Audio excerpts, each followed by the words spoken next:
मैं मिहिर व्यास। आज हम विषय हिंदी कक्षा 6 स्टैंडर्ड 6 विषयांक 7 चल रे बटोही जो एक काव्य है उसके कवि है गोपाल दास नीरज जी। उसका आज हम अभ्यास करेंगे। तो विद्यार्थी मित्रों कृपया आप अपना पेरिविंकल पाठ्य पुस्तक निकालें और पेज नंबर 47 पर ध्यान दीजिए। तो आइए पढ़ते हैं गोपाल दास नीरज की कविता यानी काव्य चल रे बटोही। तो मैं अपने आप अपने स्वर में गान करता हूँ, आप ध्यान से सुनिए पहले, फिर हम उस काव्य का एक एक पंक्ति का भावार्थ देखेंगे। चल रे बटोही जब तक सांस चले, सूरज चले बदन सुध जाकर, चांद चले आंसू ढलका कर, सबको चलना पड़ा जो इस आकाश तले। चल रे बटोही जब तक सांस चले, ठोकर तो है दुल्हन पाँव की, बीर झलक है प्रेम गाँव की, आदि अगन बगिया बंजर सबको लगा गले।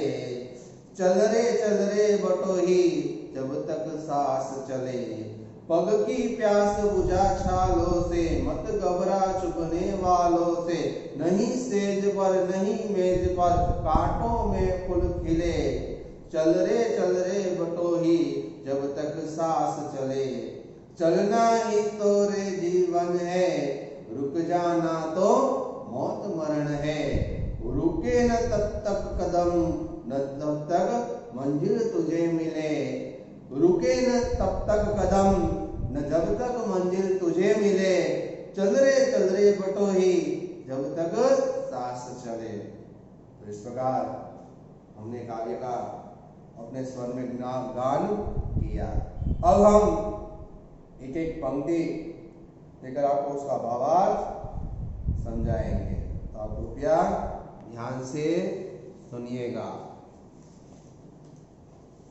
तो चल रे बटोही जब तक सांस चले, सूरज चले बदन सुलझाकर, चांद चले आंसू ढलकाकर, सबको चलना पड़ा जो इस आकाश तले।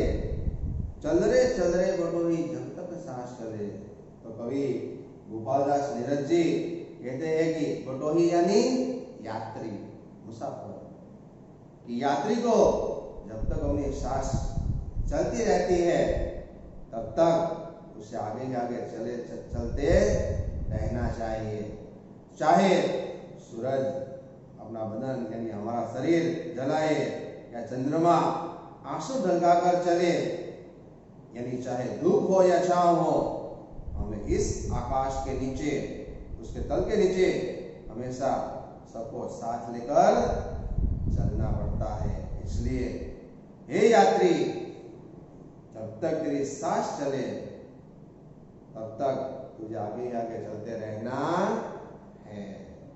तो कवि फिर से कवि कहते हैं कि यात्री को जब तक सांस चलते रहना चाहिए।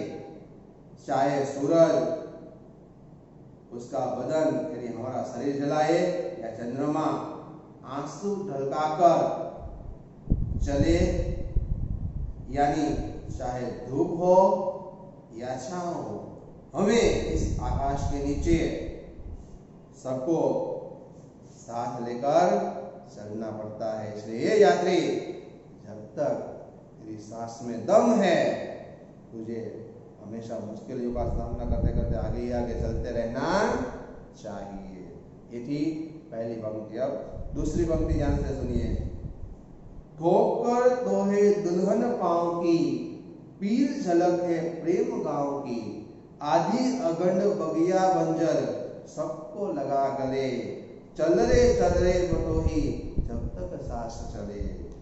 तो हे मुसाफिर, हे पथिक, हे बटोही, हे यात्री, चलते चलते रास्ते में तुझे अनेक ठोकर भी लग सकती है, पीड़ा भी तुझे सहन करनी पड़ेगी।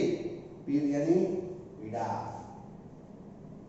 बराबर। तो चलते चलते रास्ते में अनेक ठोकरें आएगी और ठोकर लग सकती है, पीड़ा भी सहन करनी पड़ेगी, चाहे आंधी, अगन यानी तूफान, बगिया यानी बाग आए, बंजर जमीन आए, बंजर यानी अनउपजाऊ जमीन आए, आदि रास्ते में तुझे मिल सकता है, लेकिन तुझे कहीं भी रुकना नहीं है, तुझे चलते ही चलते रहना है। यात्री का काम है आगे बढ़ते रहना। जब तक तेरी सांसों में दम है, तेरी सांस चल रही है, हे यात्री, जब तक तेरी सांस चल रही है तुझे अपने जीवन में आगे ही आगे चलते रहना है, पीछे हटना नहीं है। तो ये थी दूसरी पंक्ति कि चलते चलते रास्ते में हमें अनेक ठोकर भी लग सकती है, पीड़ा भी सहन करनी पड़ेगी, चाहे आंधी, अगन यानी तूफान, बाग बगीचे, बंजर जमीन आए, कंटीले रास्ते आए, आदि रास्ते में मिल सकते हैं, परंतु हमें घबराना नहीं है, उसी रास्ते पर हमें आगे बढ़ना है। यात्री का काम है आगे बढ़ते रहना। जब तक हमारे सांसों में दम है, जीव है, तब तक हमें मुश्किलों का सामना करते हमें आगे ही आगे चलते रहना चाहिए।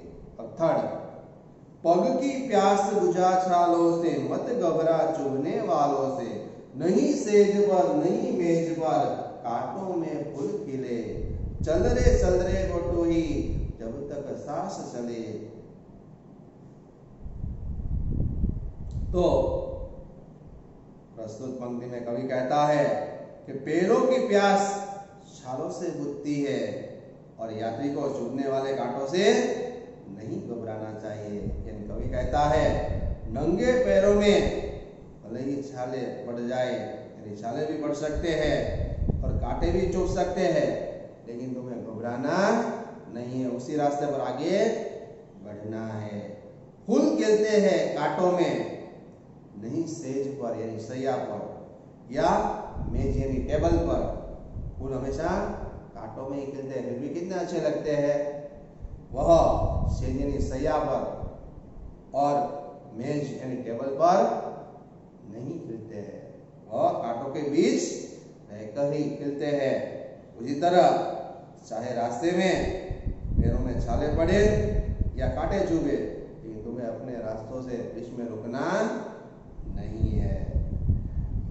इसलिए हे यात्री, जब तक तेरी सांस चल रही है, सांसों में दम है, तुझे आगे ही आगे बढ़ते रहना है। तो प्रस्तुत पंक्ति में, थर्ड पंक्ति में कवि क्या कहते हैं, फिर से सुनिए कि पैरों की प्यास छालों से बुझती है और यात्री को चुभने वालों कांटों से घबराना नहीं चाहिए। यानी कवि क्या कहता है कि नंगे पाँव में भले ही छाले पड़ सकते हैं और कांटे भी चुभ सकते हैं, लेकिन हमें उस रास्ते से बीच में रुकना नहीं है, उसी रास्ते पर आगे बढ़ना चाहिए। जिस तरह फूल खिलते हैं कांटों के बीच ही, नहीं सेज पर या मेज पर खिलते हैं, वह कांटों के बीच खिलकर ही वह अच्छे लगते हैं। इसलिए यात्री को भी जब तक उसकी सांस चलती है उसे बीच में रुकना नहीं है, आगे ही आगे बढ़ना है। फूल कभी मेज या टेबल पर या सेज या सैया पर नहीं उगते हैं, वह कांटों के बीच खिलकर वह हमेशा दूसरों को अच्छे लगते हैं। इसलिए उसी तरह हमें भी अपने जीवन में पैरों में छाले पड़े या कांटे चुभे, लेकिन हमें घबराना नहीं है, आगे ही आगे बढ़ना है। फोर्थ लास्ट पंक्ति, चलना ही तो रे जीवन है, रुक जाना तो मौत मरण है, रुके न जब तक कदम, न जब तक मंजिल तुझे मिले, चल रे बटोही, जब तक सांस चले। तो कवि गोपालदास तीरथ जी कहते हैं कि जीवन में आगे चलते रहना ही राही का लक्ष्य यानी मंजिल तक पहुंचना है। बीच में रुक जाना मृत्यु यानी मरण के समान है। इसलिए जब तक मंजिल या लक्ष्य तक हम नहीं पहुंचे, वह न मिले, तब तक तुम्हारे कदम बीच में रुकने चाहिए नहीं। इसलिए यात्री को जब तक उसकी सांस चल रही है उसे आगे ही आगे चलते रहना चाहिए। फिर से लास्ट पंक्ति कि जीवन में आगे चलते रहना ही राही यानी यात्री का लक्ष्य यानी मंजिल होती है। बीच में रुक जाना उसके लिए मृत्यु के समान है, मरण के समान है, मर जाने के समान है। इसलिए जब तक हमें हमारी मंजिल या लक्ष्य जहां हमें पहुंचना है वहां न मिले तब तक हमारे कदम बीच में रुकने नहीं चाहिए, आगे ही आगे बढ़ते रहना चाहिए। इसलिए कवि अंत में यात्री को कहता है जब तक तेरी सांस चल रही है तुझे अपने जीवन में आगे ही आगे बढ़ते रहना चाहिए। तो प्रस्तुत कविता से हमें भी संदेश मिलता है कि हमें भी हमारा जीवन में जो लक्ष्य है, हमने जो लक्ष्य चुना है, हमें जो मंजिल प्राप्त करनी है, जो सफलता प्राप्त करनी है, उसके लिए हमें कड़ी मेहनत करनी चाहिए। बीच में कोई भी मुश्किल आए, कोई भी दुख, कोई भी पीड़ा आए तो उसको सहन करके हमें उसका सामना करके आगे बढ़ना चाहिए। यह सीख इस कविता से हमें मिलती है कि हमेशा हमें जीवन में आगे ही बढ़ते रहना चाहिए।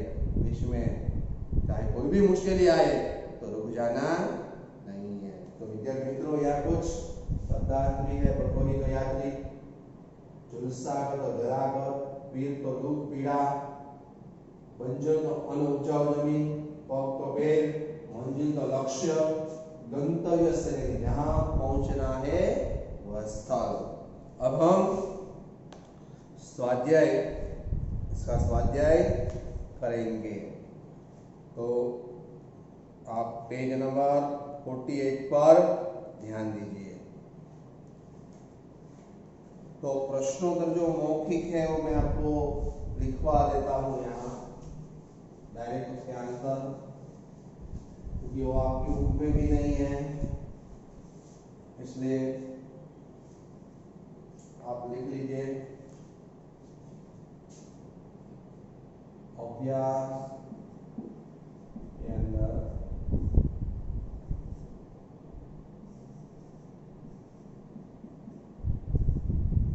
मौखिक प्रश्नों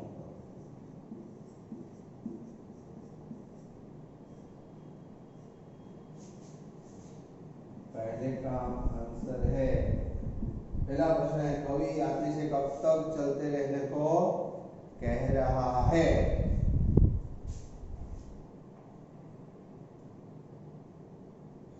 कवि यात्री से जब तक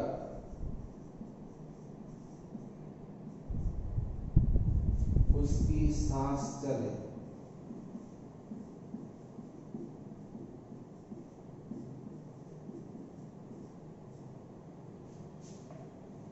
तब तक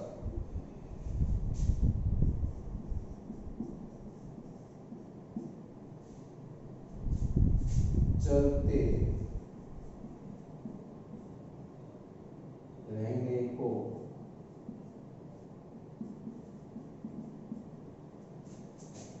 कह रहे हैं।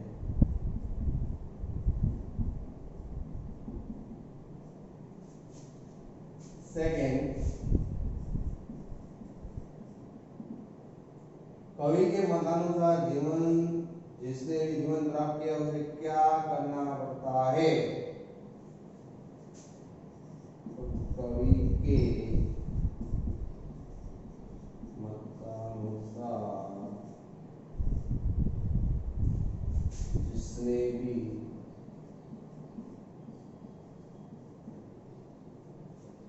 जीवन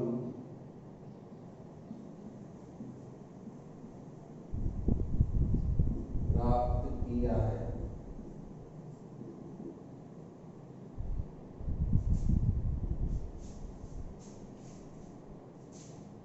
उसे आकाश तले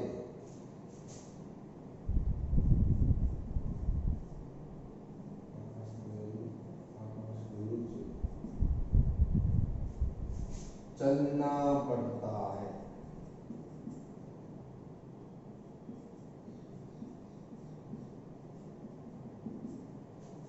आकाश के नीचे चलना पड़ता है। थर्ड है सूरज और चंद्रमा कैसे चलते हैं? तो सूरज बदन जलाकर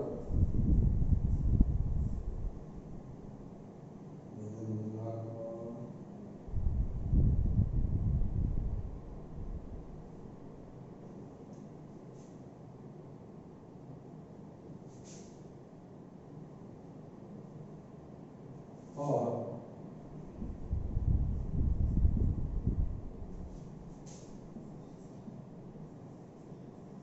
चंद्रमा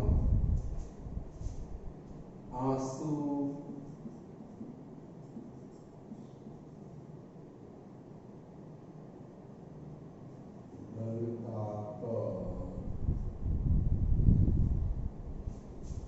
चलते हैं।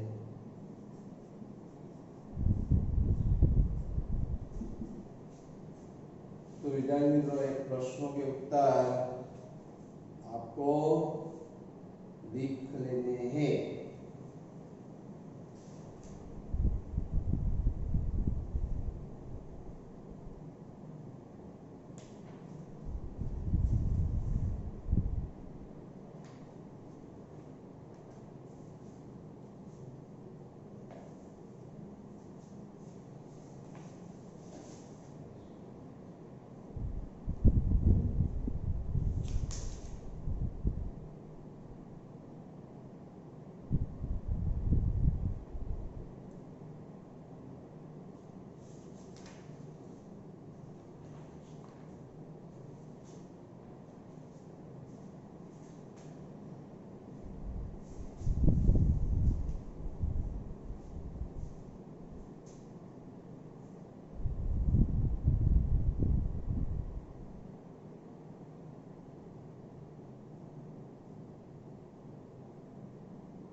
और प्रश्नोत्तर लिखित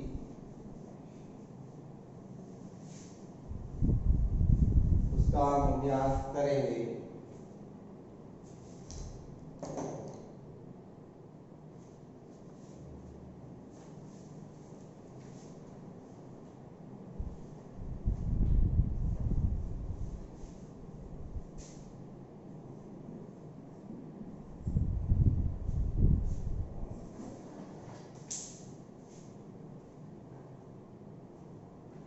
प्रश्नोत्तर लिखित में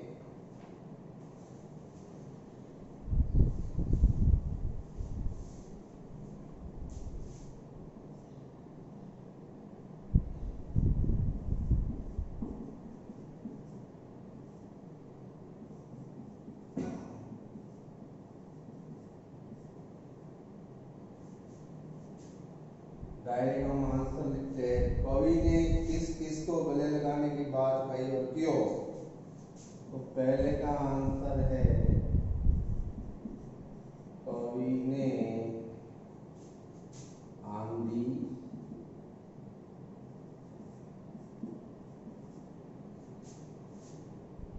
तूफान, अखंड बोलते हैं, बगिया, बगीचा, बंजर अनुपजाऊ जमीन आदि को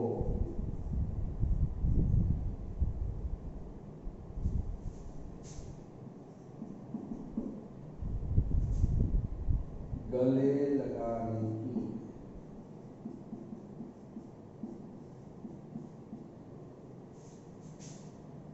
बात कही है, क्योंकि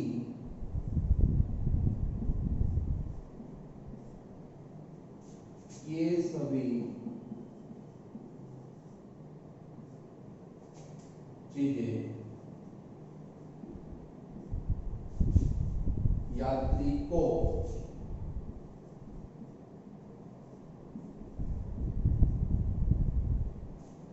राह में मिलती है।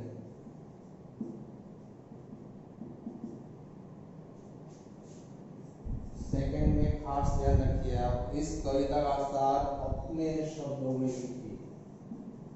तो ये पूरी कविता का सार है, भावार्थ है। तो कवि कहते हैं कि यात्री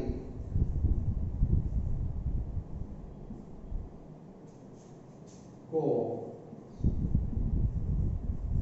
जब तक सांस चले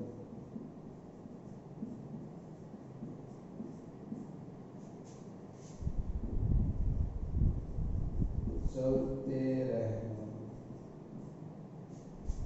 चाहिए।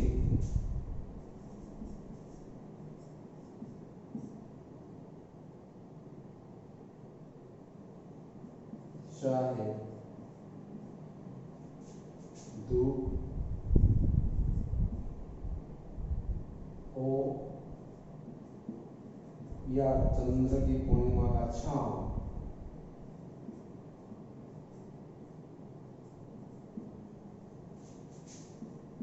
रास्ते में ठोकर, पीड़ा,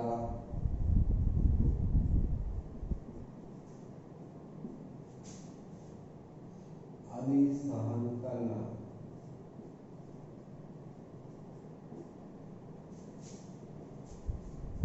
पड़ेगा। आंधी, तूफान,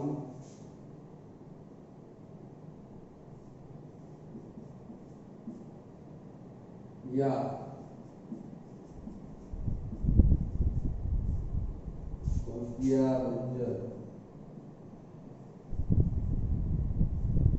बगीचा सबसे गुजरना है।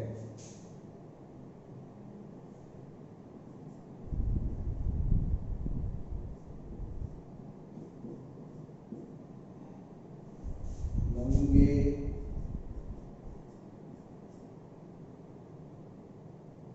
पैरों में छाले पड़ सकते हैं।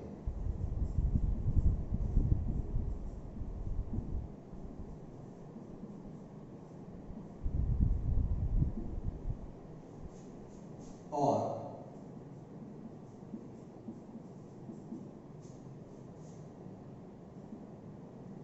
कांटे भी चुभ सकते हैं।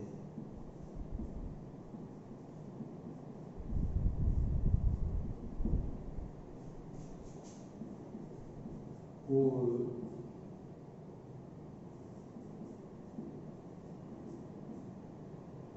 बातों में ही खिलते हैं।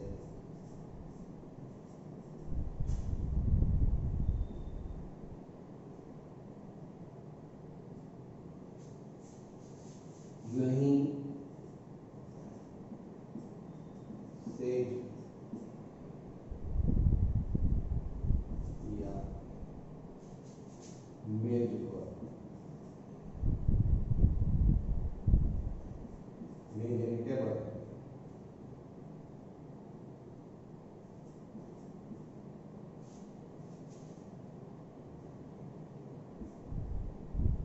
जीवन में चलते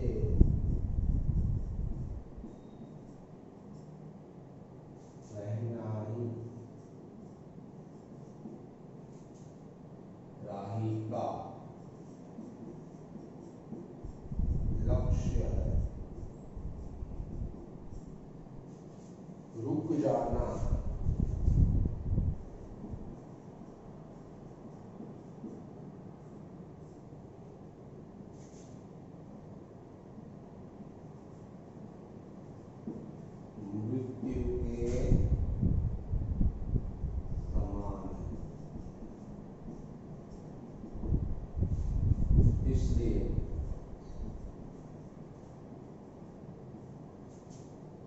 जब तक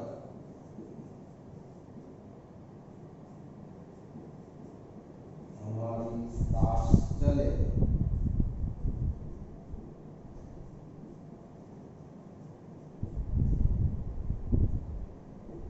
यात्री को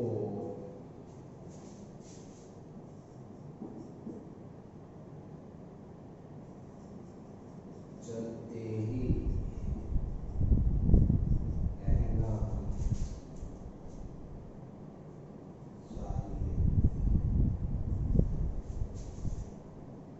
लास्ट थर्ड,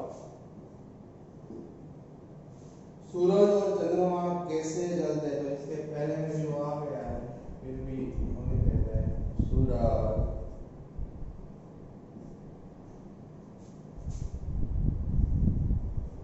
बदन जलाकर और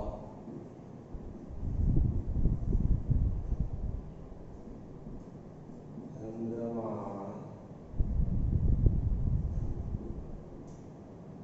आंसू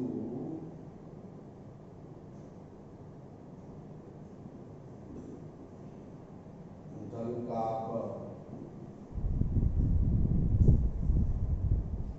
चलते।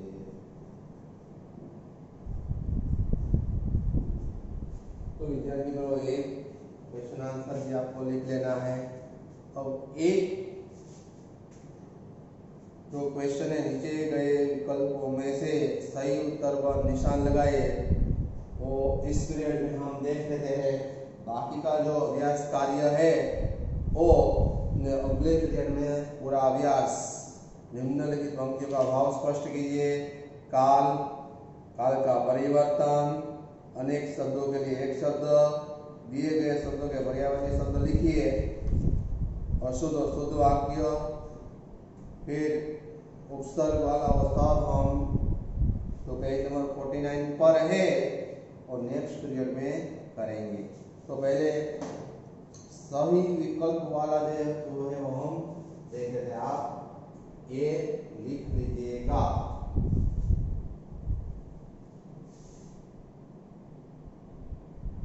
तो विद्यार्थी मित्रों, नीचे दिए गए विकल्पों में से सही उत्तर पर निशान लगाइए, वो हम देख लेते हैं।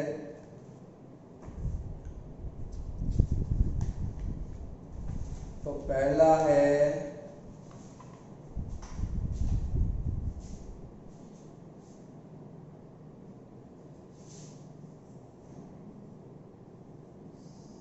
सही विकल्प। मैं यहाँ डायरेक्ट आंसर लिखूंगा। कवि ने पथ में लगने वाली ठोकरों को क्या कहा है? क, पाव की दुल्हन, ख, प्रेम रूपी गांव की झलक, या ग, यात्री की मंजिल। तो उसमें पहला कवि आएगा, पाव की दुल्हन। पाव की दुल्हन। तो पहले में क, सेकंड, कवि ने रुक जाने को किसके समान बताया है? क, अंतिम मंजिल के समान, ख, मृत्यु के समान, के ग, असफलता के समान। तो दूसरे में ख आएगा, ख, मृत्यु के समान।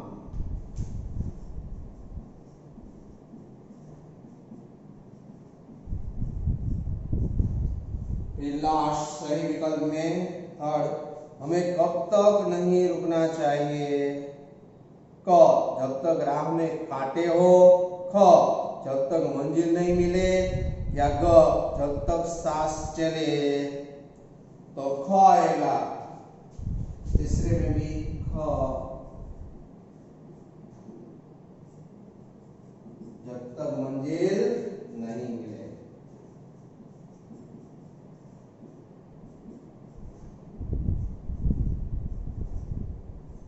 जब